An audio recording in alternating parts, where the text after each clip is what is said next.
Sean todas, todos y todes muy bienvenidos al Seminario Permanente de Investigación y Extensión en Educación No Sexista e Interseccional de la Historia, las Humanidades y las Ciencias Sociales en su segunda etapa. Segundo año que busca generar espacios de reflexión, diálogo, participación y análisis interdisciplinarios a nivel de instituciones nacionales e internacionales con miras a responder a las demandas institucionales de nuestra universidad como formadora de docentes de nuestro país, sobre la necesidad de promover espacios de equidad e igualdad de género interseccional en la educación. En este segundo año, el llamado es hacer un espacio de encuentro entre el mundo académico e investigativo, la formación docente de pregrado, el sistema escolar a través de equipos directivos, docentes de aula y estudiantes en general, para compartir experiencias y reflexionar en torno a las prácticas educativas. Buscamos seguir aportando, proponiendo una pedagogía crítica con enfoque de género interseccional, visibilizando, por ejemplo, el sexismo en el currículum, el sexismo presente en la cultura escolar, e incentivando entre las, los y les participantes de este seminario la generación de propuestas o acciones concretas para su erradicación y aportar a las necesarias transformaciones que debe tener la sociedad en el siglo XXI. A partir de la experiencia que tuvimos nosotros el año 2021, establecimos un vínculo muy importante con el equipo parte de la Unidad de Género de la Universidad de Chile, a través de la invitación que tuvimos a ser colaboradores del proyecto INES Género, Capacidades y Competencias para la Equidad de Género en Investigación, Creación e Innovación. En este proyecto, el rol de nosotros como UNCE será la colaboración a través de este seminario y el vínculo permanente que podemos generar con los espacios educativos, considerando que ahí es donde vemos el cambio y por eso creemos firmemente en el poder transformador de la educación, como dice hoy en día el lema de nuestra universidad pedagógica. Por temas de organización y buen desarrollo de la jornada, los micrófonos de ustedes han sido desactivados, por lo que las preguntas se van haciendo por el chat compartido, las cuales serán respondidas por nuestra invitada al finalizar su presentación. A continuación, dejo a Cristina Jara, que es nuestra coordinadora de redes sociales. Hola, buenas tardes. Muchas gracias a todas, todos, todes por estar presente. Como todas las sesiones, les queremos recordar seguir en nuestras redes sociales, en Facebook, Proyecto para una Educación No Sexista, en Instagram, Educación No Sexista, y al finalizar la sesión estaremos también regalando libros feministas, porque nuestra intención es divulgar este saber, y el libro que va el día de hoy es Que todo el territorio se vuelva feminista, las protagonistas de las tomas universitarias del 2018, escrito por Silvia Aguilera, Beatriz Navarrete y Diana Bravo. Así es que al finalizar la sesión les vamos a solicitar que puedan contestar la encuesta de satisfacción e inmediatamente están participando. Les dejo con ustedes a nuestra coordinadora Anita Galvez. Muchas gracias, saludos, buenas tardes a todas, todos, todes. Muchas gracias por estar hoy acá. Tenemos una temática hoy día muy importante que tratar con nuestra invitada, ¿no? Que es cómo avanzar hacia una pedagogía feminista. Voy a presentarla como corresponde. Hoy nos acompaña Lelia Troncoso Pérez. Ella es psicóloga social feminista, licenciada en Psicología de la Universidad de Valparaíso y máster en Psicología Social de la Universidad Autónoma de Barcelona. También es máster en Estudios de Género de la Universidad de Lund de Suecia y doctora en Psicología de la Universidad de Chile. Actualmente ejerce como profesora asistente en el Departamento de Trabajo Social de la Universidad de Chile, nuestra casa de estudio hermana que está al frente del pedagógico, y sus ámbitos de docencia e investigación son la psicología social crítica, los estudios feministas, pedagogías feministas, las teorías críticas de sexualidad, interseccionalidad, memoria y derechos humanos. También es co-coordinadora del Núcleo de Diversidad y Género, Abordajes Feministas Interseccionales de la Universidad de Chile. Y bueno, en academia.edu pueden revisar sus publicaciones muy interesantes y muy pertinentes también para la temática que vamos a trabajar el día de hoy. Así que le doy la palabra, sin más, a nuestra invitada Lelia, darle las gracias por querer acompañarnos aquí hoy y entendiendo que la educación es un elemento fundamental de transformación social. Gracias, Lelia. Muchas gracias, Ana, por la presentación, y bueno, muchas gracias a todas las personas que están conectadas, aquí presentes. Estoy muy contenta de poder estar hoy acá, conversar con ustedes. Voy a poner a compartir pantalla y voy a, bueno, tratar de sacar el máximo provecho del tiempo que tenemos hoy para irles contando de qué manera yo me he ido aproximando a las pedagogías feministas, con algunos énfasis particulares que quiero hacer, y bueno, y después si hay algunas dudas, por supuesto, la idea es que podamos conversar al final de la sesión.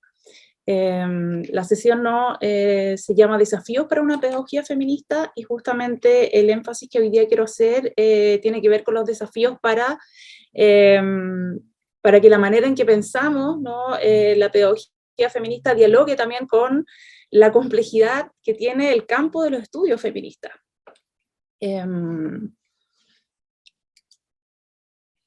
Creo que los desafíos son tremendos a medida que vamos ahondando en qué es lo que estamos entendiendo por educación, por finalidad de la educación. Hay un montón de preguntas que yo creo que son filosóficas, éticas, políticas, que atraviesan estas discusiones, ¿no?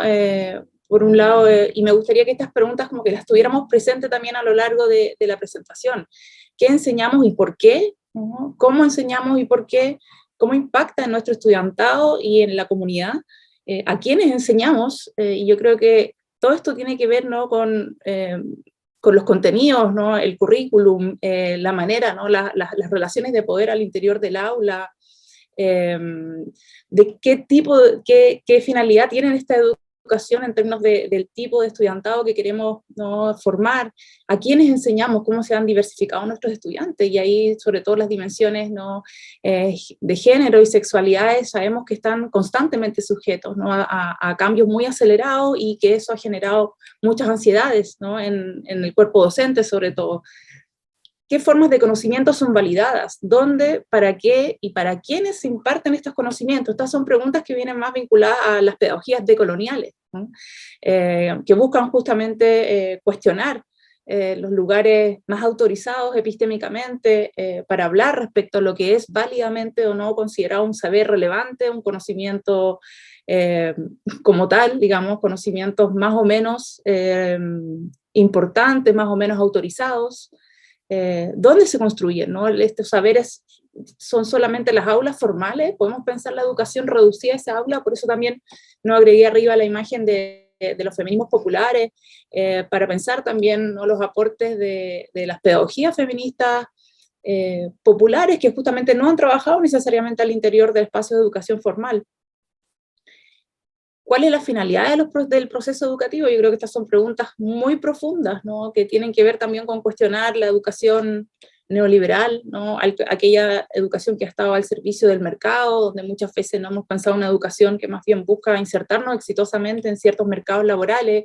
¿Qué pasa cuando repensamos la finalidad de la educación a partir de una politización más explícita, ¿no?, de estos procesos educacionales? Yo creo que ahí es súper interesante también lo que plantea justamente la propuesta de la nueva Constitución, ¿no?, que habla de una educación que tiene por finalidad el bien común, la justicia social, ¿no?, el respeto a los derechos humanos y la naturaleza, ¿no?, la prevención de la violencia y la discriminación, conocimientos, capacidad de pensamiento crítico, ¿no? Cuando planteamos la finalidad de la educación en ese sentido, ¿qué sucede, ¿no? ¿De qué manera tenemos que repensar todo el sistema educacional, ¿no?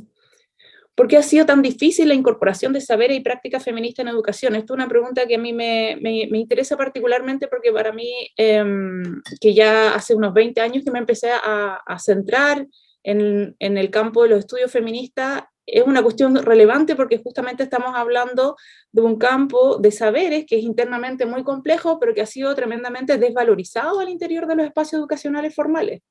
De hecho, hay mucho desconocimiento, ¿no? Para muchas personas los feminismos siguen siendo, bueno, como movimientos de mujeres, como relevantes quizás históricamente, pero no necesariamente un campo que ha producido teoría, distintas corrientes epistemológicas, distintas propuestas pedagógicas y metodológicas, ¿no? Por lo tanto, yo creo que esta dificultad tiene que ver también, ¿no?, justamente con resistencias a aquello que abren este tipo de conocimiento. ¿Qué relación existe entre lo que sucede en la sala de clase y nuestro esfuerzo por construir una sociedad mejor? Esto también es una pregunta, yo creo que es muy explícitamente política, en el sentido que estamos pensando en una educación que debería impactar más allá del aula, ¿no?, que debería formar ciudadanas, personas, digamos, comprometidas con una sociedad más justa. Todo esto son cuestiones que por supuesto no han sido solamente preocupación de las pedagogías feministas, sino que en general de las corrientes críticas pedagógicas, ¿no?, que son varias, y que también yo creo que es importante tener en cuenta que dialogan entre sí, ¿no? Varias, de hecho, de las pedagogas feministas, hoy día voy a hablar mucho, por ejemplo, de Bell Hooks, que ha sido quizás la más influyente en mi manera de acercarme a las pedagogías, y era muy cercana, ¿no?, a Henry Giroux, conoció a Paulo Freire, ¿no?, era amiga de Peter McLaren, entonces uno va viendo, ¿no?, que ahí hay un mundo donde hay nexos también, y que se han ido nutriendo mutuamente para construir entonces pedagogías feministas que justamente buscan ir más allá de miradas unidimensionales. Voy a ir ahondando en eso, a qué me refiero con esto de lo unidimensional. Y esto también, por supuesto, ¿no?, las apuestas pedagógicas feministas no deben ser consideradas un manual de instrucciones claramente definidas, ni un set de técnicas pedagógicas, sino más bien como un posicionamiento político feminista de debates abiertos y constructivos que informan modos de enseñar y aprender de profesoras, profesores y estudiantes. Esto un poco dialogando con las preguntas que acabo de presentar, ¿no?, en el sentido de que efectivamente no voy a dar como tips, ¿no? A veces la gente quiere como la guía rápida, estas son las 10 cosas y con eso tu pedagogía es feminista y solucionamos el problema, ¿no? Más bien estamos pensando en términos de procesos que son permanentes, de reflexiones que son más profundas, y pensar en términos de debates abiertos yo creo que es muy relevante, porque justamente estamos hablando de sociedades que son cambiantes, ¿no? La misma manera en que se materializa, por ejemplo, el sexismo, el heterosis-sexismo, ¿no?, distintas formas de dominación en la realidad social, va cambiando también. Por lo tanto, no podemos pensar en una meta fija, sino más bien tenemos que pensar en términos de procesos y también de estos debates abiertos, constructivos y siempre situados, agregaría, ¿no? En términos generales, y esto es de un texto de Luz Maceiro Ochoa, ¿no?, ella habla de las pedagogías feministas como discursos, prácticas, políticas y maneras de educar, que abordan el aprendizaje como permanente. Yo creo que esto también es súper relevante, sobre todo, bueno, yo coordino el núcleo de diversidad y género, y tenemos un área que es de educación antisexista, donde ya hace varios años con estudiantes de trabajo social colaboramos con escuelas, ¿no? Y muchas veces las escuelas quieren como que uno les solucione el problema del sexismo, ¿no? Y que hagas un par de talleres como para que ya, ¿no?, hagamos el checklist y digamos, bueno, ya estamos formados, ya somos ya somos feministas o ya somos no sexistas. Y la verdad es que un real compromiso con estas temáticas implica, ¿no?, asumir un proceso que no va a terminar nunca. Así por lo menos lo estamos planteando también como desafío en las universidades, que tiene que ser permanente, ¿no?, y que es complejo, ¿no?, porque la manera en que se manifiesta el sexismo en las relaciones, en las instituciones, es complejo. Las pedagogías, entonces, feministas son encarnadas, y eso significa que están situadas en un cuerpo, ¿no? La dimensión corporal y afectiva siempre ha sido muy importante para las teorizaciones feministas, y algo que aparece con fuerza en las discusiones pedagógicas feministas tiene que ver entonces con reconocer esto. No estamos hablando solamente de un ámbito de pensamiento crítico o razonamiento, ¿no?, a nivel de la mente, sino saberes que no pueden desvincularse de cuerpos, y cuerpos que tienen marcas, ¿no?, cuerpos que llevan marcas de la desigualdad. Y siempre situadas, ¿no? Esto es súper relevante porque implica que tenemos que contextualizar, que tenemos que situar en dinámicas, además de poder complejas, ¿no? Y con esto ya quiero ir avanzando a lo que voy a entender como una necesidad de pensar en términos tanto interseccionales como decoloniales, ¿no? Cuando pensamos en términos de que no podemos entender el sexismo como un sistema de opresión aislado de otros. Esto es algo que ya de alguna manera está bastante presente en el campo de las teorizaciones feministas, y por lo tanto esta necesidad entonces de superar miradas unidimensionales tiene que ver con esta idea de que no podemos pensar ni el patriarcado como una estructura o sistema, ni el género, ni el sexismo, ¿no?, desconectados del neoliberalismo, el colonialismo, el capitalismo, el sexismo y el racismo y el heterosexismo, etc., ¿no? Y eso, por supuesto, implica una complejización, pero al mismo tiempo yo creo que es un aporte en el sentido que nos permite mirar las cuestiones con mayor precisión también, porque efectivamente los marcos unidimensionales terminan quedándose, ¿no?, en miradas que son muy dicotómicas, muy binarias y muy estereotipadas. Entonces, cuando algo no encaja, ¿no?, dentro de la lógica de todos los hombres dominan a todas las mujeres en todos los espacios, de alguna manera se nos desarma, ¿no?, la idea de sexismo. Pero cuando tenemos una visión más compleja y nos damos cuenta que existen también relaciones de poder entre mujeres, ¿no?, entre hombres, personas que no se ajustan al binarismo, etcétera, podemos empezar a entender de una manera que yo creo que es más aterrizada y más adecuada estas dinámicas de poder complejas, ¿no? Y entender que el mundo es complejo y está lleno también de contradicciones y tensiones. El horizonte, ¿no?, de una pedagogía feminista debería ser la construcción colectiva de sociedades más libres y democráticas. Esto es súper interesante porque vemos también que justamente hay una idea en la cual, podríamos decir, el no sexismo, el antisexismo, tiene que ver con algo que va a ser liberador para la sociedad en su conjunto, ¿no?, que tiene que ver con abordar una dinámica jerárquica, ¿no?, de poder que está siendo profundamente antidemocrática nuestras maneras de vivir y de relacionarnos. Y una cita, ¿no?, del texto de Masairo Ochoa dice, sería una construcción colectiva, entonces, una sociedad más libre y democrática, sin opresión ni subordinación de género, sin ningún tipo de discriminación, y con mayor justicia y libertad para todas las personas. Por lo que la pedagogía feminista descansa en el sentido de la eliminación cultural y política de la opresión, de la transformación de la sociedad y de la libertad y autonomía individuales y colectivas. Este proyecto de sociedad es un quehacer que demanda la formación y trabajo de hombres y mujeres. Es, por lo tanto, una pedagogía para todas las personas.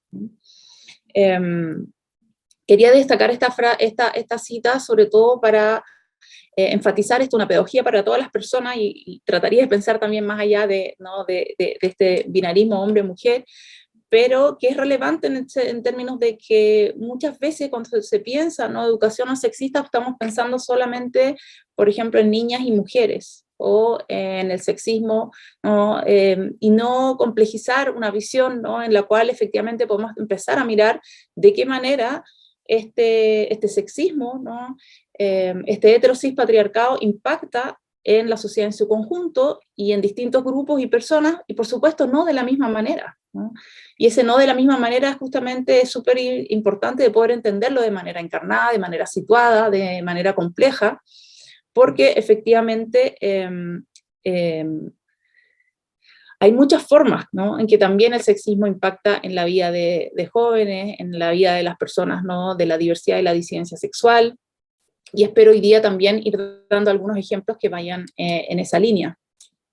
Hay una cita, ¿no?, que esta es de Bell Hooks. Voy a trabajar con varias citas hoy día de Bell Hooks, porque como ya les decía antes, es una influencia clave en la manera en que yo me acerco a los feminismos y también a las pedagogías feministas. El Teaching to Transgress, que ahora fue traducido después de más de 20 años al español, ¿no?, es uno de los primeros textos que yo leí, libros de pedagogía feminista, hace como unos 12 años atrás, creo. Y ella dice lo siguiente, ¿no? Dice, mis prácticas pedagógicas han surgido de una interacción entre pedagogías anticoloniales, críticas y feministas, donde unas han iluminado a las otras y viceversa. Esta mezcla compleja y única de perspectivas múltiples ha constituido un punto de partida interesante y poderoso desde el que trabajar. Al extenderse más allá de las fronteras, me ha permitido imaginar y desplegar prácticas pedagógicas que se comprometen directamente con el cuestionamiento de los sesgos en los planes de estudio, que reinscriben sistemas de dominación, como el racismo y el sexismo, al mismo tiempo que ofrecen nuevas formas de enseñar a grupos heterogéneos de estudiantes.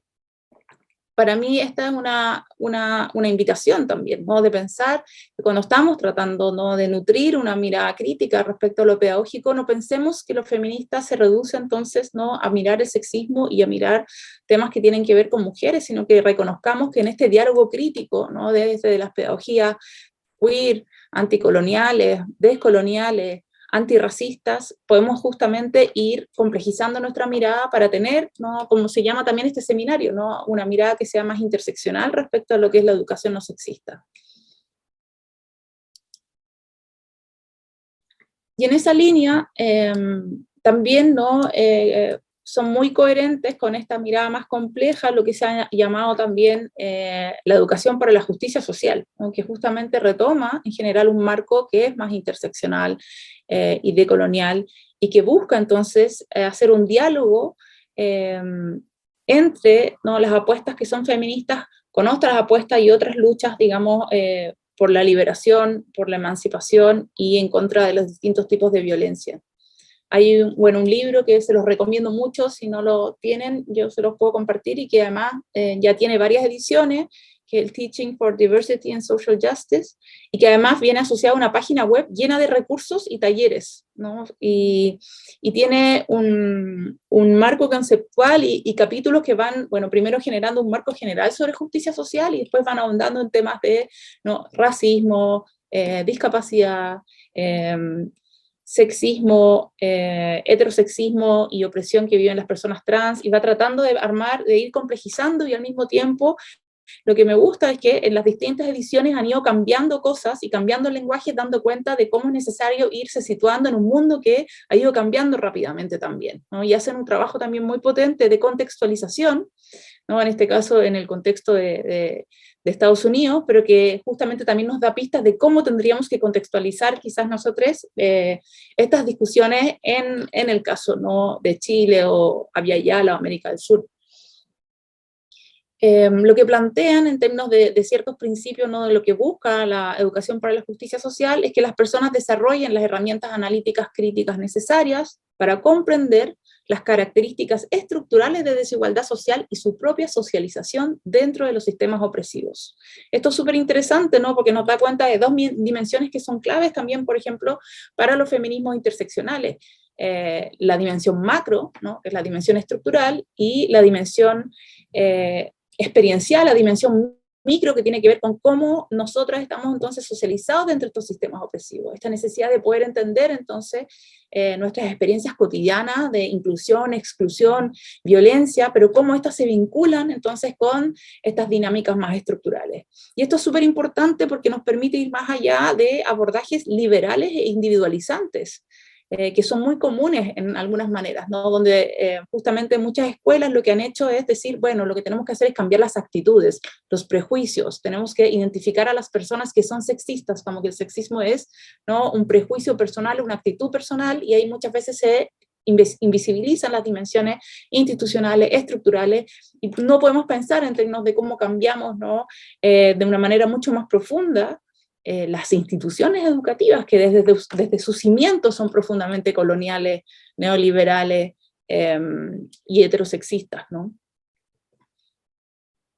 Y ahí yo creo que lo descolonial también es clave, ¿no?, porque tiene que ver con romper con ciertas narrativas de la modernidad, ¿no?, narrativas de crecimiento, progreso, ¿no?, consumismo, que han estado al centro también de la manera en que pensamos la educación, y poder romper también con lógicas coloniales de explotación, expropiación, marginación, de evaluación humana, ¿no? ¿Quiénes acceden a la educación? ¿En qué contextos? ¿No? ¿Cómo está diferenciada la calidad de la educación y las posibilidades de acceso que da, digamos, a otras condiciones de vida, ¿no? ¿Cómo eso está atravesado también por dinámicas de, por ejemplo, racismo, sexismo y clasismo de manera muy profunda? Eso es algo muy evidente, ¿no?, en la sociedad chilena.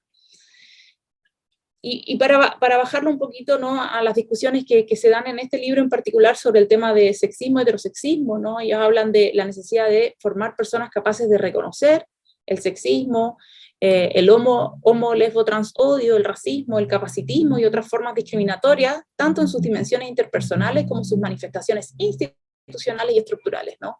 Además de proponer acciones y soluciones para enfrentarlas, ¿no? Por lo tanto, es súper desafiante, ¿no?, porque implica, por un lado, una formación que implica ser capaz de ver y entender cómo operan estos sistemas de opresión, cómo se institucionalizan, ¿no?, cómo operan a nivel estructural, y además, ¿no?, cómo después se manifiestan de manera cotidiana en nuestras interacciones personales. Y hay un capítulo en particular también, ¿no?, que busca hacer dialogar, que me parece que es muy interesante y creo que es un gran desafío para mí, por lo menos, porque siento que una de las cosas que pasa, sobre todo en la universidad, ¿no?, yo trabajo estos temas más en educación superior, es que muchas veces se ven como que los temas de sexismo que afectan a las mujeres separadas de las violencias que afectan a las comunidades LGBTIQ+, ¿no? Y yo creo que esto es tremendamente problemático y ha sido también problematizado en el propio campo de los estudios feministas. Por eso esta necesidad de un abordaje integrado que se basa en el supuesto de que se facilita la comprensión cuando se logra articular cómo se vinculan entre sí el sexismo, el heterosexismo y la opresión hacia las personas trans. Yo creo que eso es una de las cosas hacia las cuales deberíamos apuntar y que por lo general, ¿no?, aparece el sexismo o la pedagogía feminista muy vinculada a estereotipos hacia las mujeres, sexismo, y después lo otro aparece como un anexo, ¿no? Y lo que nos ha costado es avanzar hacia una mirada más integrada, donde podamos ver de qué manera están íntimamente vinculadas, ¿no?, estas distintas formas de opresión. Y ahí quería aterrizar esto también en relación bueno, esto es un artículo que escribimos con Valentina Stutzin sobre el avance de los grupos anti-ideología y género en Chile, pero donde nosotros también tratamos justamente de mirar problemáticamente como ciertos también incluso feminismos radicales esencialistas están reproduciendo un discurso, ¿no?, de transodio muy problemático, y yo creo que es un discurso que tenemos que hacer frente. Voy a hacer un pequeño paréntesis, pero en este mismo momento hay una velatón en Valparaíso por el asesinato, ¿no?, de Ignacia Palma, una mujer trans que fue quemada viva el martes. Y es fuerte, ¿no?, pensar que mientras estamos aquí hablando de estas cosas, también estamos viviendo situaciones que son profundamente horrorosas, y que yo creo que desde un posicionamiento político feminista, esa vida no puede no importarnos, ¿no? Esa violencia no puede no importarnos, y no podemos permitirnos no entender que ese tipo de violencia justamente es aquello que queremos prevenir con este tipo de educación, ¿no? Y un cuerpo feminizado, un cuerpo racializado, una mujer trans, ¿no?, que además vivía en situación de calle, etcétera, y que pierda su vida de una manera tan horrorosamente violenta, es algo que no puede dejarnos como no despreocupados, y es algo que lo tengo muy presente, ¿no? De hecho, antes de venir acá tengo unas velitas prendidas porque decía, ok, ¿cómo me conecto con esto mientras está pasando esto otro, ¿no? Y creo que por eso quise enfatizar también este punto, ¿no? Que es muy problemático separar asuntos de género considerados únicamente como sinónimo de mujer y asuntos de sexualidad referidos exclusivamente a personas y grupos LGTBIQ+, ¿no? Y esto sigue operando en muchos espacios, y se pierde de vista, por un lado, la crítica queer y de los feminismos lésbicos a la heterosexualidad como un régimen político, que ha sido un tremendo aporte, digamos, al campo de los estudios feministas. Esto de dejar de mirar la heterosexualidad, ¿no?, como una preferencia, ¿no?, o como una elección, digamos, personal, y entender cómo opera en términos de régimen político, ¿no?, que hace posible o mejora la calidad y las posibilidades de vida de ciertos sujetos versus otros, que estructura y afecta a la sociedad en conjunto, y no solamente a personas con un deseo o práctica sexual no heteronormada. Esto es clave para no individualizar la diversidad sexual ni naturalizar la heterosexualidad. Y esto es importante, yo creo, ¿no?, cuando pensamos en términos de heteronormatividad o heterosexualidad como un régimen político, que no es algo que solamente incumbe, ¿no?, a las diversidades y disidencias sexuales. Me refiero también hay un texto que es muy bueno, ¿no?, que es de Cathy Cohen, que lamentablemente no ha sido traducido, pero es un clásico en inglés, y ella hace un diálogo crítico antirracista interseccional con la teoría queer, ¿no? Y habla un poco cuestionando un poco el potencial radical de la teoría queer una vez que se fue blanqueando, ¿no? Se fue blanqueando a partir de ciertos manifiestos y ciertas agrupaciones que empezaron a estar muy dominadas por hombres gay blancos, y ella dice, bueno, ¿en qué momento se convirtió a las personas que tienen relaciones heterosexuales en el enemigo en vez de mirar la heteronormatividad? Y que esto es muy problemático, ¿no? Y ella pone un ejemplo, dice, las estudiantes con embarazos no deseados, adolescentes, muchas veces también son estigmatizadas, ¿no?, como promiscuas, etcétera, y eso también tiene que ver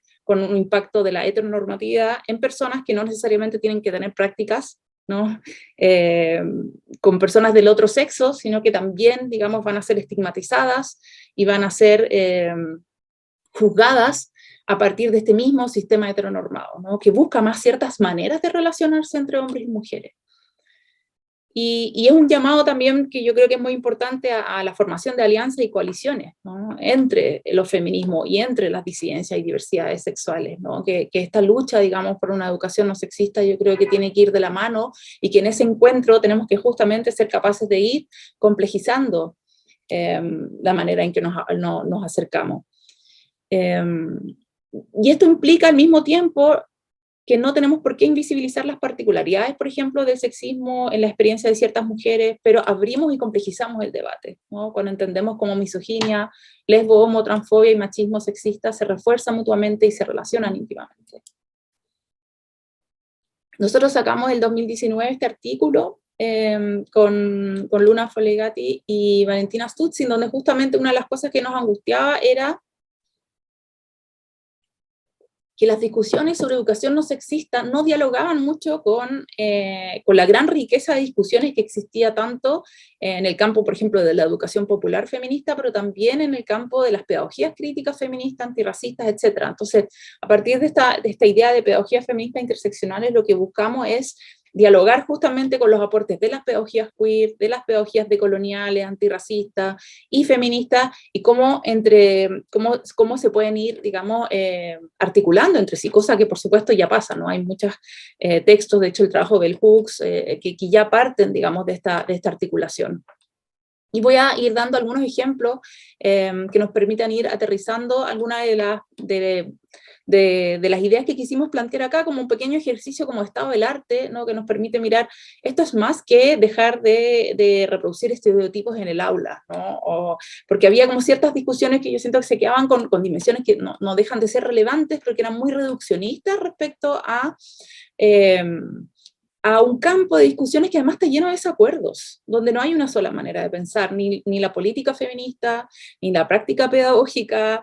Hay distintas corrientes epistemológicas feministas, ¿no? Hay toda una discusión sobre qué significa construir conocimientos situados, pero sí había ciertas dimensiones que nos parecía que eran clave y tenían que ver, por un lado, ¿no? lo que ya también enfaticé, ¿no? Una manera crítica respecto a lo que son los saberes más autorizados, la objetividad, la neutralidad, las prácticas como encarnadas, ¿no? Que tienen lugar en un cuerpo y que son afectivas, ¿no? En lugar de las emociones, la preocupación explícita por relaciones y jerarquías de poder, y el énfasis en la dimensión relacional y colectiva de la construcción de saberes, que también es muy relevante, ¿no? Cuando busco dar cuenta de cuestionar estas dimensiones de poder, también busco generar otro tipo de construcción de saberes donde no está todo depositado, ¿no? En la persona docente, y la preocupación por mejorar las condiciones materiales de vida de las personas, ¿no? Pensar siempre en la finalidad de la educación y el impacto que tiene en la gente. Este libro, ¿no? que ya también usé una cita antes, que es El enseñar a transgredir, que yo creo que si no han leído mucho de pedagogía feminista, esto es un buen libro por donde empezar, que además es muy conmovedor, es hermoso, yo lo he leído varias veces, y tenía un PDF horrible, escaneado en inglés porque no se podía conseguir, y ahora que hay una edición además que es tan bonita, es un regalo, y quería leer esta parte, ¿no? que ella cuenta, ¿no? Porque es un libro que es muy experiencial, para ver si lo podemos conectar con algunas de las dimensiones que aparecen como claves en el pensamiento de Bell Hooks. Ella habla de lo que fue su experiencia como niña, ¿no? Afroamericana en escuela y en estados segregados, y lo que fue dejar de vivir en una escuela que era solo para niños negros a pasar a una escuela que era mixta, ¿no? Dice, para la gente negra, enseñar, educar era un acto fundamentalmente político, porque estaba arraigado en la lucha antirracista. De hecho, mis colegios de primaria, solo para niñas y niños negros, se convirtieron en un lugar donde viví el aprendizaje como revolución. Aprendimos pronto que nuestra devoción por el aprendizaje era un acto contrahegemónico, una manera fundamental de resistir a cualquier estrategia de colonización racista blanca. Cuando accedimos a escuelas blancas desegregadas, racistas, dejamos atrás un mundo en el que las maestras creían que educar adecuadamente a niñas y niños negros requería un compromiso político. Ahora nos daba clase un profesorado blanco, cuyas lecciones reforzaban los estereotipos racistas. Para la infancia negra, la educación dejó de estar relacionada con la práctica de la libertad. Al constatar esto, perdí el amor por la escuela. El aula ya no era un lugar de placer o éxtasis. La escuela seguía siendo un lugar político, puesto que teníamos que contrarrestar todo el tiempo las presuposiciones racistas blancas de que éramos genéticamente inferiores, de que nunca seríamos tan competentes como nuestros compañeros blancos, incluso de que éramos incapaces de aprender. Sin embargo, la política ya no era contrahegemónica. Enfaticé algunas cosas en otro color porque creo que tiene que ver, ¿no?, y ustedes quizás van a decir, pero esto no tiene que ver con educación no sexista porque está hablando de racismo, ¿no? Pero yo creo que tiene que ver con cómo politizamos el espacio educacional. Cómo pensamos también, porque esto es súper fuerte, ¿no? Uno pensaría, por supuesto que es mejor una escuela que esté desegregada, ¿no? Pero la experiencia para ella, cuando esa escuela deja de tener conciencia política, ella en el fondo lo que dice es que era más potente la escuela que era solo para niños negros por el compromiso y la conciencia política que existía de lo importante que era la educación. Y eso me hace pensar mucho, ¿no?, en cómo la educación muchas veces ahora se da por sentada, ¿no? Es como algo que es obligatorio.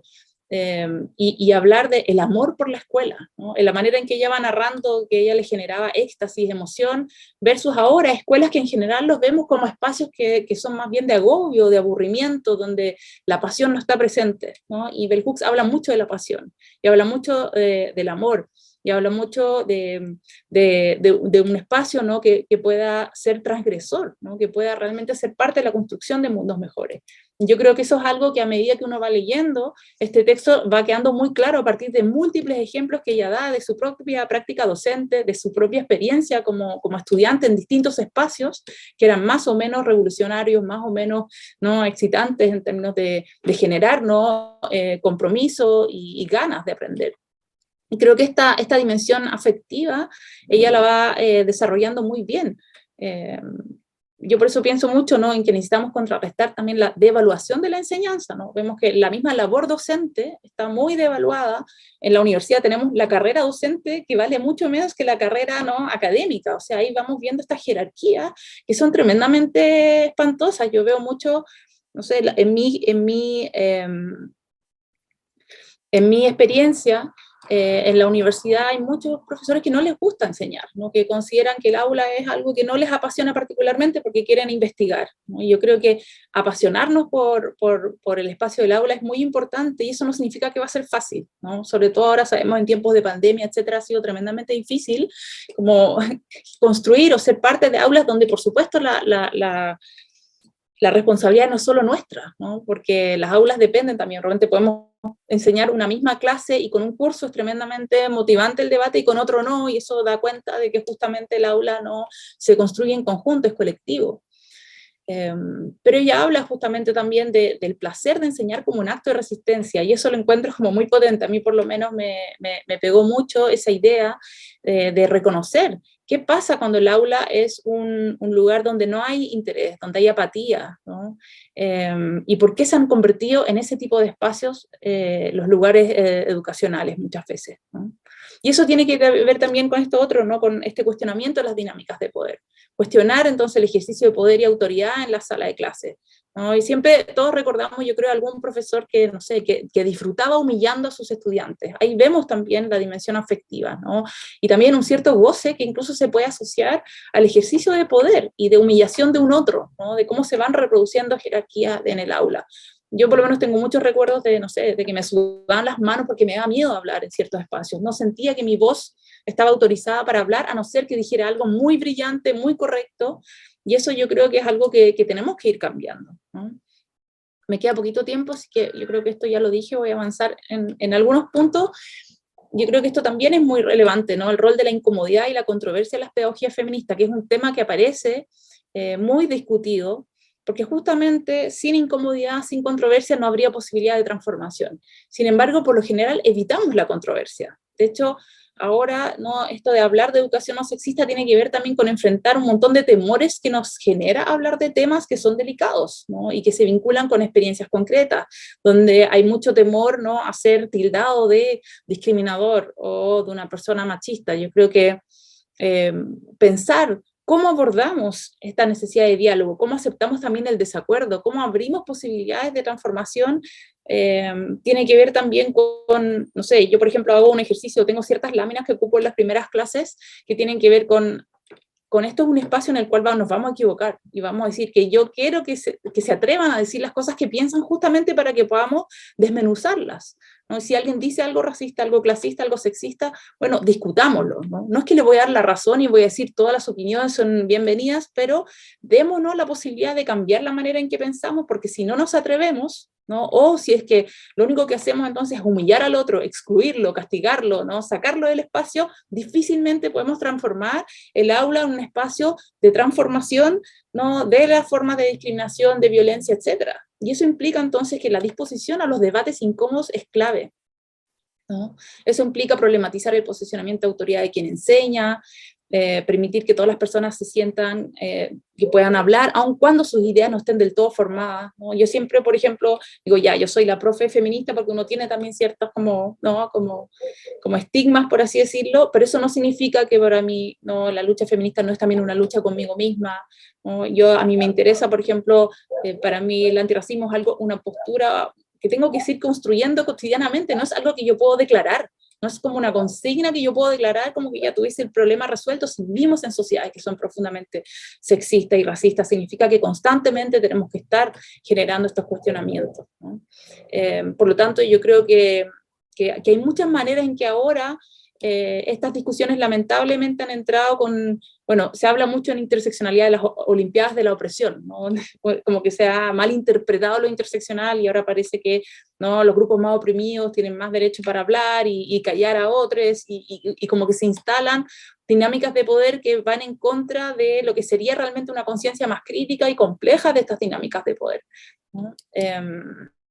Bueno, las funas, etcétera, ¿no? Que también es un tema del cual podemos hablar y que yo creo que es interesante. Otro ejemplo que quería dar y que es un texto que recomiendo que es precioso y lo pueden descargar en internet, se llama Hacia una transpedagogía, que es de una profesora colombiana, querida amiga, también tengo el placer de decir que es Alanis Bello, y ella justamente recupera también en un diálogo muy amoroso con Bell Hooks y otras pedagogías feministas la experiencia de estudiantes y profesoras trans para pensar una pedagogía que dialogue también, ¿no? Con la pedagogía feminista, con la pedagogía crítica antirracista desde un posicionamiento trans. Y hace una invitación entonces a cuestionar, ¿no? Las normas heterocentradas, binarias, esencialistas que se reproducen en el sistema educativo. Y bueno, y es muy bonito el texto, es muy poético, pero yo creo que también es muy... ¿cómo decirlo? Como que nos hace una invitación, ¿no? que es muy interesante en términos de lo que implica crear comunidad educativa que sea no discriminatoria, ¿no? Que deje de, dice, la transpedagogía es una forma de pensar en movimiento que rechaza los lugares seguros de la identidad y propone una conciencia de tránsito que nos invita a puentear entre diferentes puntos de vista, ¿no? Puentear también es un concepto que viene de los feminismos chicanos, ¿no? En particular del trabajo de Gloria Anzaldúa, ¿no? Esto de tender puentes, ¿no? Hay un libro muy bello ahí que se llama Este puente en mi espalda, que justamente ahí también está esta dimensión, ¿no? Mi cuerpo como un puente. Y a crear conexión e intimidad por medio de la construcción de alianzas políticas. Esto es súper relevante porque busca justamente, ¿no? Una pedagogía entonces trans también le importa, ¿no? Lo que está sucediendo a las mujeres cis, también le importa, ¿no? Una conciencia de clase, una conciencia antirracista, una ética del amor y una disposición disruptiva en contra de todas las formas de normalización sin importar de dónde vengan.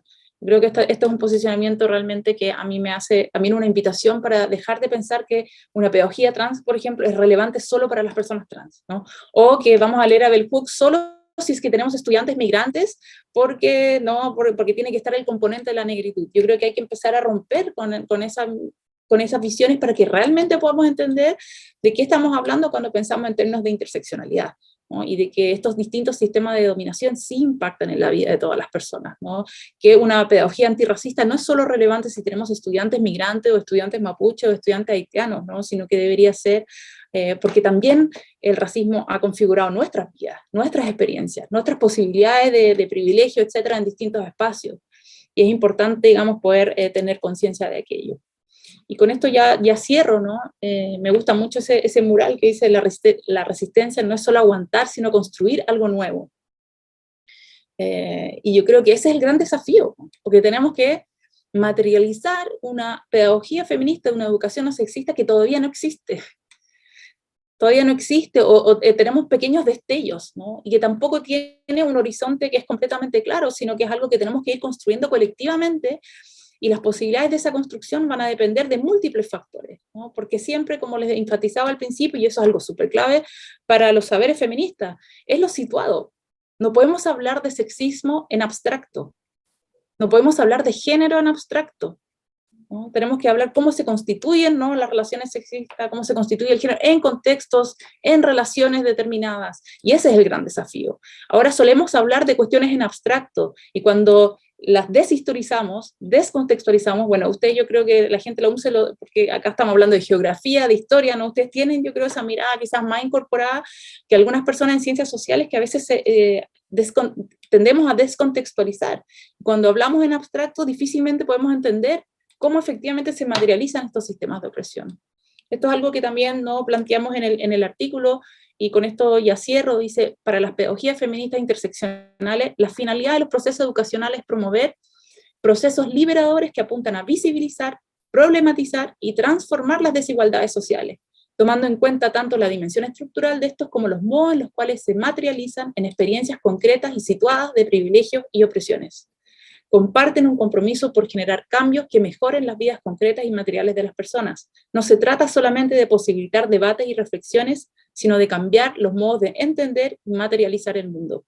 Y esto implica también, ¿no?, como reconocer la responsabilidad que tenemos también como docentes, ¿no?, porque nuestras ideas no tienen esta posibilidad, esta potencialidad de materializar otros mundos, y yo creo que si algo nos reúne también en estos intereses por pedagogía feminista, es que sabemos que los mundos así como están mal, ¿no?, que necesitamos que las cosas cambien, que estamos anhelando con muchas ansias otro tipo de educación que sí tenga este potencial transformador que la educación debería y podría tener, ¿no?, pero que no necesariamente lo ha sido, ¿no? Más bien estos espacios han estado atravesados, ¿no?, por violencia, por ser sistemas que son profundamente excluyentes, instituciones que son muy rígidas y muy jerárquicas.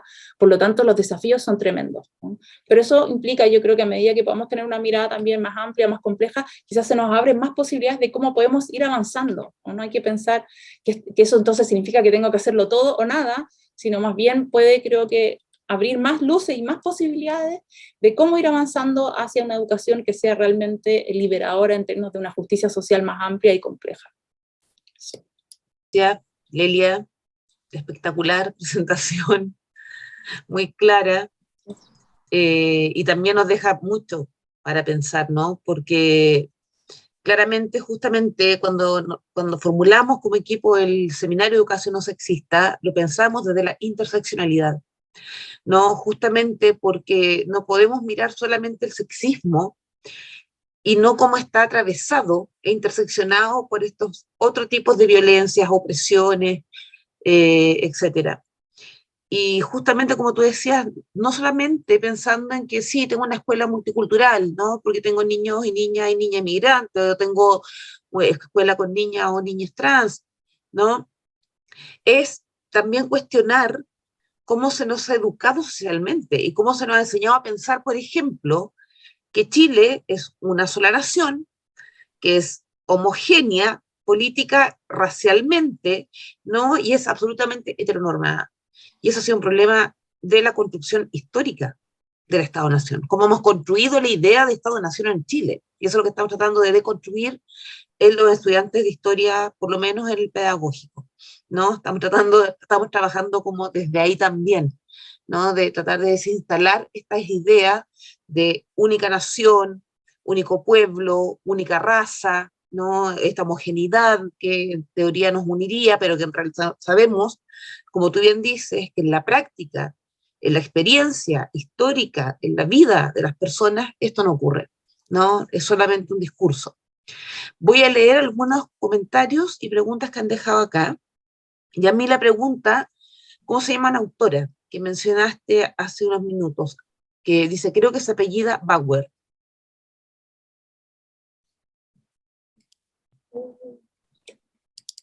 ¿Será Bell? Porque hablé de Bell Hooks Hablaste del y también de Bell, que era el libro de diversidad, de justicia social. No lo sé, no tengo tan claro. Dice, ella Dice, se llama Lee Ann Bell. pues yo creo que se refería a ella.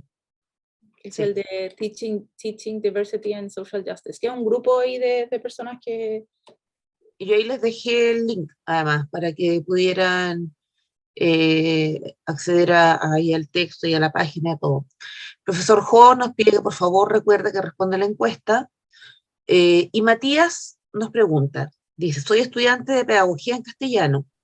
Hace algunas semanas pensaba en el análisis de roles y espacios asignados a hombre, mujer, intersex, biológicas, biológicos, biológiques, por ejemplo, en los mitos de creación u origen. A la vez se me ocurría el ejercicio en el aula de crear mitos que al estudiantado le hagan sentido.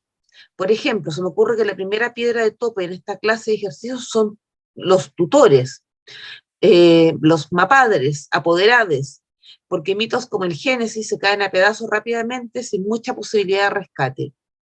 ¿Alguna idea o noción sobre el diálogo con tutores, mapadres, apoderados, para evitar choques y que ayuden, y en lugar de que rechacen el análisis y el desmontaje de estos mitos? ¿O alguna propuesta para dirigir ejercicios de esta clase hacia las diversidades? Porque claro, un límite importante, y lo vemos en las prácticas pedagógicas, sobre todo en la escuela, son los apoderados, ¿no? Te leo otra, puedes juntar dos, ¿no?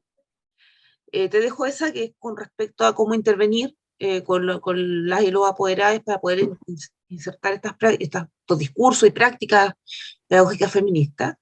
Y Bárbara pregunta, ¿cómo intercede las bases curriculares en el desarrollo de una educación no sexista y feminista? No sé si tomarlo como un obstáculo, porque es un instrumento que está en nuestro quehacer docente, pero ¿se puede considerar como una barrera para el desafío de una educación no sexista?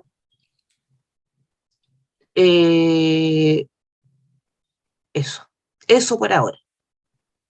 Ya, son súper buenas preguntas y difícil de responder. Respecto a la pregunta que hace Matías, por ejemplo, para nosotros como estudiantes de trabajo social que colaboramos con distintas escuelas todos los años, cada escuela es un mundo. Cada escuela es un mundo. En algunas, ¿no? El gran desafío, por lo general, suelen ser los adultos. Y hay disposiciones muy distintas también en las escuelas, y yo creo que es súper importante ahí nuevamente lo contextualizado, situado, como tener más o menos una idea de cuáles son las principales resistencias, prejuicios de las personas con las que se está trabajando para poder diseñar como estas actividades. Nosotros en general, una de las cosas que yo creo que es súper importante es justamente no abstraer estas discusiones como de las experiencias de las personas, ver algunos ejercicios que logren conectar con las biografías y experiencias personales. Yo creo que es una manera que nos permite como aterrizar y darle sentido también a estos saberes, y permite que las personas se conmuevan o se molesten de alguna manera, ¿no? Esto de incomodar también tiene que ver con un saber que nos atraviesa el cuerpo y nos produce algo, ¿no? Entonces poder, y en general no es directamente decirle a las personas que cuenten sus vidas, porque eso también genera incomodidad, ¿no? Pero sí como ejemplos que logren y que permitan que las personas vayan conectando con sus propias experiencias, es relevante. El tema de los mitos también es interesante, por lo menos yo a veces, por ejemplo, he usado como frase, hay muchas frases de grandes pensadores, filósofos, etcétera, que son tremendamente misógenas, y que a veces también permiten como un poco generar esta discusión sobre cómo la gran mayoría de las disciplinas son desde sus orígenes tremendamente heteropatriarcales, ¿no? Y a partir de ahí podemos entender por qué ha sido tan difícil entonces problematizar el sexismo en la educación, porque esto tiene que ver con una historia y la necesidad entonces de construir estas genealogías críticas para a partir de ahí poder decir, ok, esto no es un problema de personas sexistas y prejuiciosas, sino que tiene que ver con la manera en que hemos construido las distintas disciplinas. O sea, yo creo que cuando uno ahí mira un poco la historia de los espacios educacionales, ¿no? Durante cuánto tiempo a las mujeres se les enseñaba solo a rezar, sumar, tejer, cómo se fueron construyendo, digamos, las distintas disciplinas, quiénes podían o no podían acceder a esos saberes, ¿no? Y la dimensión clasista y racista, colonial, que es brutal, digamos. Cuando vamos viendo eso, y hay bastante material, digamos, que analiza esa realidad, podemos empezar realmente a entender esa dimensión más estructural, yo creo, de la que estamos hablando, ¿no? Yo creo que también las propuestas para dirigir ejercicios, claro, dependen mucho de los espacios. Yo pongo un ejemplo mío, hace tiempo nos tocó trabajar en una escuela donde había un muy mal ambiente entre profes, ¿no? Había malas condiciones laborales, y era un muy mal espacio para trabajar porque la gente no quería compartir, no estaban muy interesados en el tema, había varios profesores que consideraban que lo que realmente estaba pasando ahí, los problemas era la pobreza, el hambre y el narco, y que esto eran cuestiones que no tenían nada que ver con las discusiones realmente relevantes, y me ha tocado, no sé, hacer talleres con profes, mostrándose videos en Facebook en el celular al máximo volumen y así riéndose fuerte mientras yo estaba hablando, no sé, pues. Y esas son condiciones, digamos, como de obstaculización que de repente uno tiene que ya como... por eso digo que es muy difícil trabajar con personas que no quieren, que no están interesadas. Ahora también nos han contactado un par de escuelas, por ejemplo, que no habían cumplido con estas jornadas obligatorias de educación sexual integral o educación no sexista, entonces nos estaban pidiendo, bueno, les podemos dar 45 minutos para que estén con todos los estudiantes en el patio, o sea, como 200 estudiantes, 45 minutos para cumplir, ¿no?, con la capacitación de educación no sexista. Entonces ahí tú ya ves, ¿no?, una escuela que no está interesada en estos temas, ¿no?, que en fondo no hay ninguna disposición. Yo creo que ahí hay que entrar como a problematizar otras cuestiones. Después, en términos de ejercicios, yo creo que claro, hay mucho en términos de pedagogías participativas, etcétera, de romper hielo, hay muchas como técnicas, muchos libros también que recuperan, pero lo primero es ver cuáles son las condiciones de posibilidad para poder generar incluso una discusión básica, ¿no? Y cuáles son los conocimientos que ya existen en las escuelas. Y el tema curricular también, ¿no?, es clave, ¿no? Es una discusión súper relevante, tiene que ver con los fundamentos y objetivos del aprendizaje. Yo creo que tiene que ver con las primeras preguntas que nos hacíamos al inicio, ¿no? ¿Qué enseñamos? ¿Cómo enseñamos? ¿Para qué enseñamos? ¿No? ¿Por qué enseñamos ciertas cosas y otras no? La discusión curricular en la universidad ha sido súper difícil porque en general las discusiones curriculares son muy técnicas y no toman en cuenta estos asuntos. Hay un texto súper bueno que es de la revista Gender and Education, que justamente se llama como, bueno, tiene como la frase una pregunta, donde justamente una persona dice que, bueno, cuando trata de poner en discusión el tema de sexismo en el currículum, la gente dice, ¿pero qué tiene que ver el currículum con sexismo? O sea, como que ni siquiera la relación aparece como algo lógico, ¿no? Y esa persona va como mostrando las discusiones que tenía en instituciones educativas para cambiar el currículum e incorporar esta pregunta, que implica no politizar también el currículum, ¿no? Implica cambiar la manera en que entendemos la dimensión curricular. Y eso, ¿no?, también dialoga, yo creo, con lo primero que yo planteaba, que hay una desvalorización de estos saberes, ¿no? Hay un desconocimiento, y que vienen a problematizar muchos de los saberes que están más instaurados. De hecho, en parvularia es uno de los espacios que ha sido más difícil incorporar estas miradas, porque hay también un saber autorizado históricamente que es profundamente sexista, ¿no? Y entrar a cuestionar esos saberes autorizados, ¿no?, genera mucha resistencia. Para nosotros en ciencias sociales ha sido tremendo igual, ¿no? Y genera mucha resistencia porque también tenemos como, claro, un profesorado quizás más de izquierda y que ve capitalismo, ve neoliberalismo, un poquito colonialismo, pero feminismo es como una cosa liberal de Estados Unidos, o es primero la clase compañera y después se liberarán también las mujeres, y les ha costado muchísimo, ¿no? Y ver y politizar los temas de disidencia sexual mucho más aún, ¿no?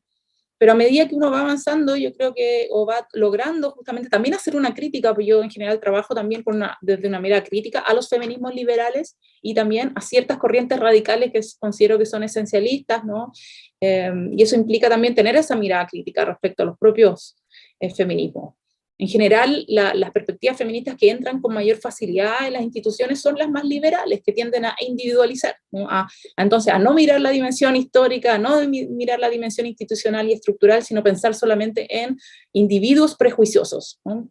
Ahí hay un texto que es precioso, que es muy antiguo, de Chandra Mohanty, que es una feminista de la India, voy a escribir ahí, que se llama Desafíos de una educación liberal, ¿no? Y ella hace un análisis muy bueno, y de hecho en el libro también de Bell Hooks, ellas en algún momento fueron cercanas, también Bell Hooks, Chandra Mohanty y Angela Davis, como que se conocen y trabajaron temas de pedagogía antirracista y sexista en universidades, que no tenían interés en trabajar estos temas, entonces las tres tienen discusiones que de repente se cruzan sobre las resistencias que ellas encontraban en los espacios educacionales.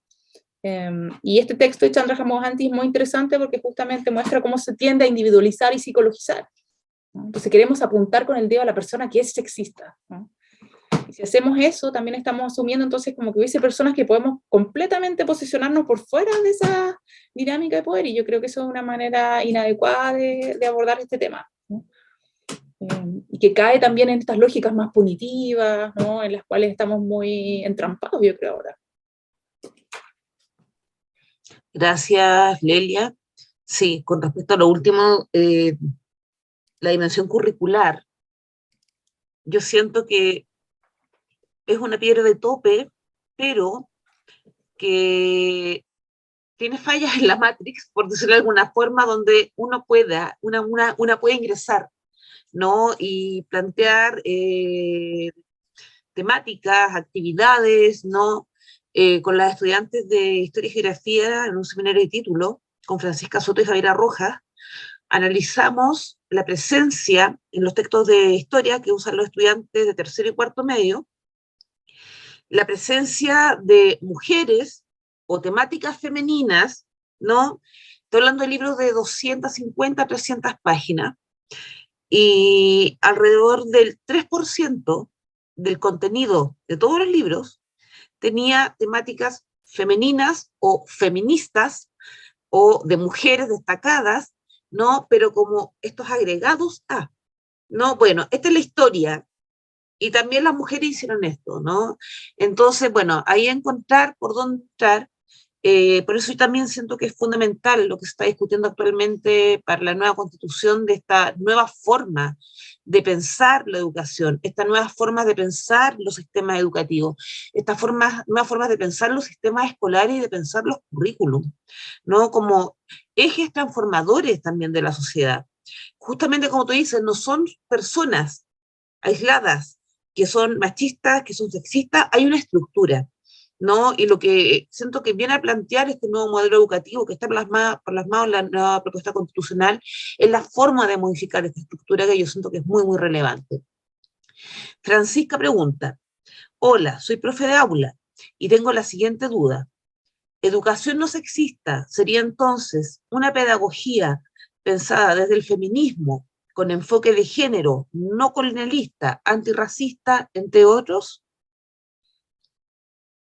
O sea, yo pensaría más una educación feminista interseccional. A mí no me gusta mucho la noción de educación no sexista, lo ocupo entre comillas, porque cuando uno mira la historia un poco de la demanda en los años, sobre todo 70, 80, educación no sexista era la demanda de los feminismos liberales, ¿no? Ahora, yo, como se instaló como una consigna, en el fondo la sigo usando, pero esto de no sexista me parece también, ¿no? Porque por eso en el artículo planteamos esto de más allá de una educación no sexista, que ahora a veces lo leo y digo que suena un poco arrogante, ¿no? Pero no era nuestra idea ser arrogante, sino que más bien era como porque el no sexismo es como que se puede ser sexista y no sexista, como que se puede ser neutral respecto al sexismo, yo siento, ¿no? Por eso yo creo que me gusta más hablar de educación feminista o antisexista, porque implica como un posicionamiento claro respecto a una educación que se posiciona políticamente frente al sexismo como algo a lo cual hay que oponerse, digamos, ¿no? Y yo creo que eso depende de qué entendemos por feminismo, porque todavía hay feminismos que no sé, porque sienten que hablar de personas trans borra a las mujeres, ¿no? O sea, esto es un debate. Sí, yo traté hoy día de dejar muy claro que la manera en que a mí me hace sentido una pedagogía feminista es desde perspectivas que sean interseccionales y decoloniales y antineoliberales, etc. Pero también trato de dejar muy claro que eso no es todo, ¿no? Que ahí hay discusiones y hay distintas maneras de entender la educación no sexista o la educación feminista desde distintas corrientes feministas de pensamiento, digamos. Por eso es tan interesante cuando se piensa que dialoga, digamos, con el campo de los saberes feministas, y ahí hay muchos desacuerdos. No somos una gran sororidad de gente que nos llevamos súper bien, ¿no? Sino que Muchos, bien, digamos, sí. de muchos feminismos. Dentro Hay del muchos feminismos, claro. Claro, hay muchos feminismos, ciertamente. Y a mí sí me parece que las pedagogías decoloniales con las queer, digamos, se complementan de una manera que yo creo que es enriquecedora. Totalmente, sí. Yo siento, sí, lo comparto plenamente. O sea, no podemos pensarlo solamente desde el sexismo, ¿no? Porque estaríamos justamente, bueno, sería una dimensión plana de la realidad, cuando en realidad está constituida de muchos prismas. Dependiendo de donde tú te pongas, lo puedes ir mirando, ir viendo y ir iluminando determinados sectores de esas realidades. Leli, te damos las gracias por esta gran presentación. Esto va a quedar en la página de YouTube de la UNCE, este video grabado. Y ahora los y les invitamos a responder la encuesta que el profesor Jo dejó ahí en el chat para poder hacer el sorteo del libro. Así que les vamos a dar un par de minutitos, ¿no?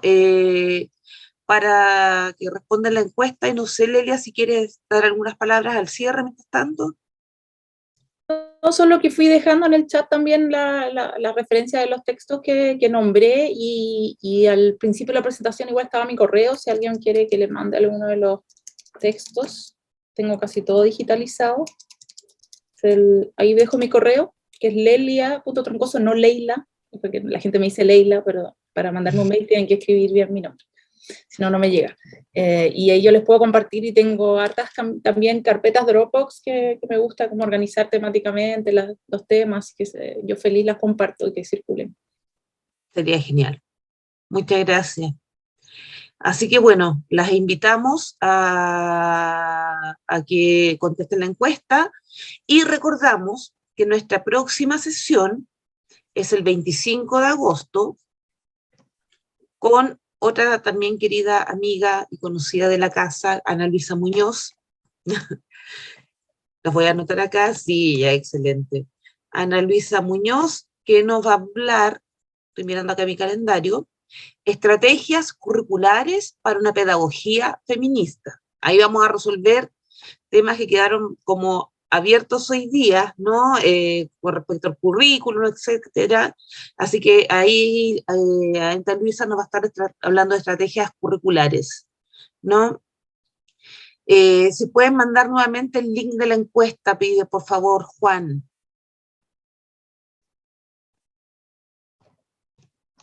Estoy anotando aquí.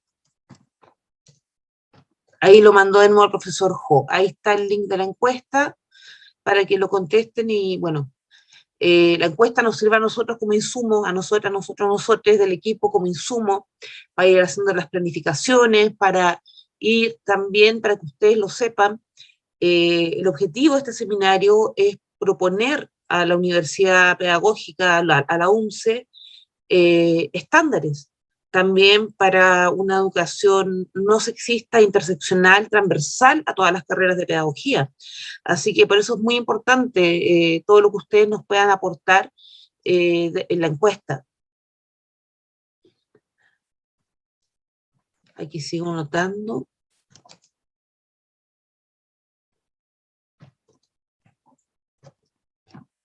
Ahí está, 25 de agosto entonces a las 18 horas con Ana Luisa Muñoz, estrategias curriculares para una pedagogía feminista.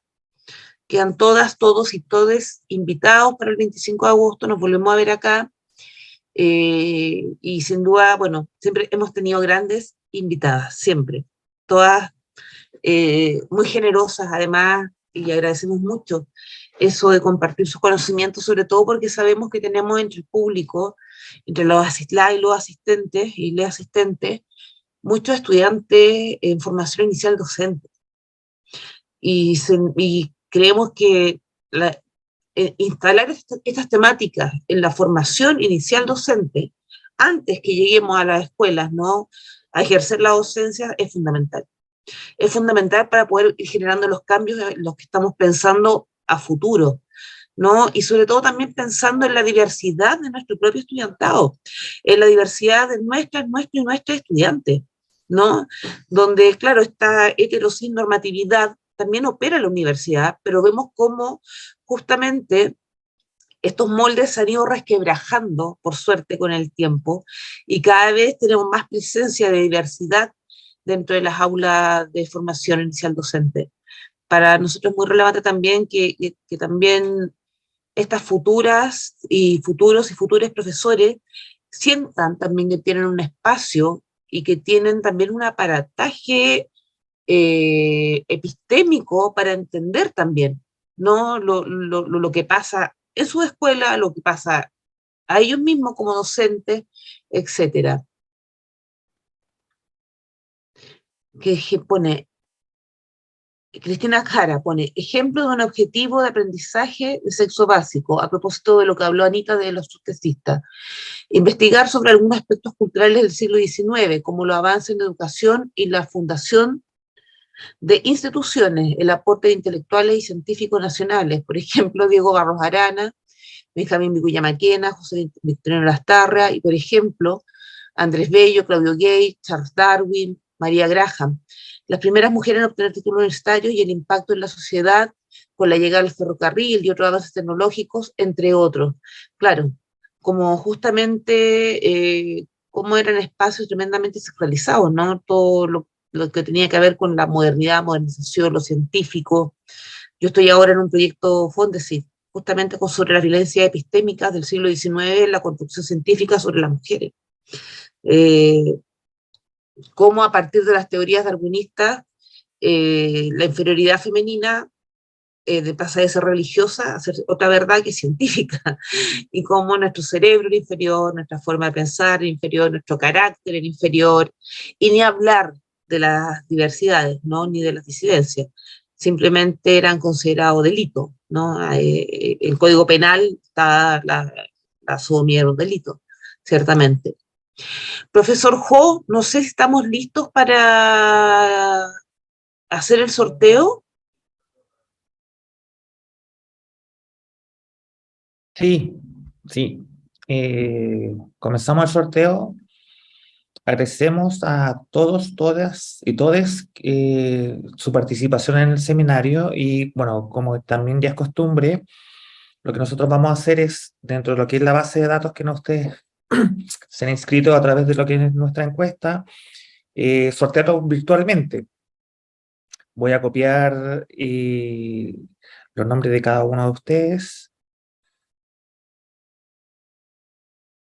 y voy a compartir mi pantalla.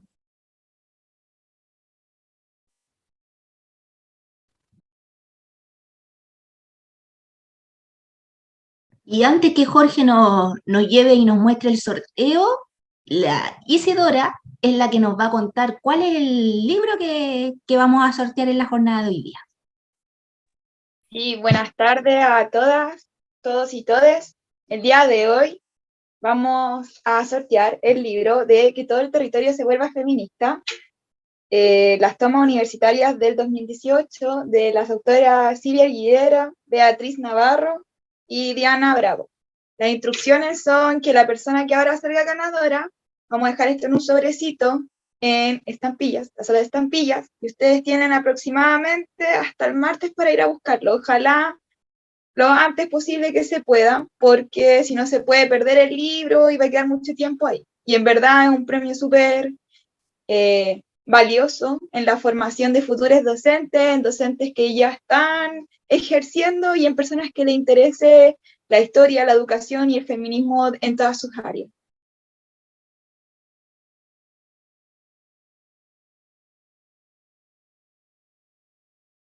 Sí, y importante también una cosa para que no quede en el tintero, Cristina Jara invita a todos ustedes a participar en nuestras redes sociales, Facebook, nuestro Instagram, ¿ya? Y nuestra página web, educacionnosexista.cl, ¿sí? Ya, ahora sí, va lo que es necesariamente el sorteo.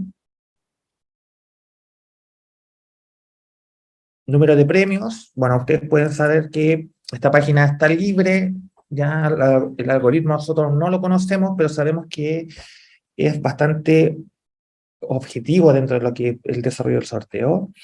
Y la persona que se gana es Constanza Mendoza Alfaro. Constanza Mendoza, entonces, se gana Que todo el territorio se vuelva feminista. Constanza, ahí está Constanza, sí, está muy contenta. Nosotros también, Constanza, estamos muy contentas. En la oficina de partes de la UNCE, que queda en la entrada principal de la universidad. Ahí va a quedar el libro en un sobre a tu nombre. Así que trata que no pase más de una semana, porque cuando están las cosas mucho tiempo ahí en la oficina de parte se pueden perder, ¿no? Así que trata de ir a buscarlo lo más pronto posible. Felicitaciones a Constanza, muchas gracias a Lelia, muchas gracias a todo el equipo que integra el Seminario Permanente de Educación No Sexista e Interseccional de la UNCE. Le damos la bienvenida al equipo Andrés Latorre, egresado de nuestra carrera, también muy contentos y contentas de que sea parte de este equipo. Así que bueno, eso, les dejamos invitados para el 25 de agosto con Ana Luisa Muñoz, donde vamos a hablar justamente de estrategias curriculares para una pedagogía feminista. Lelia, muchas gracias por todo, muy excelente presentación y que estén todas, todos y todes muy bien. Nos vemos el 25 de agosto. Muchas gracias. Chao. Muchas gracias, que estén muy bien. Chao, chao.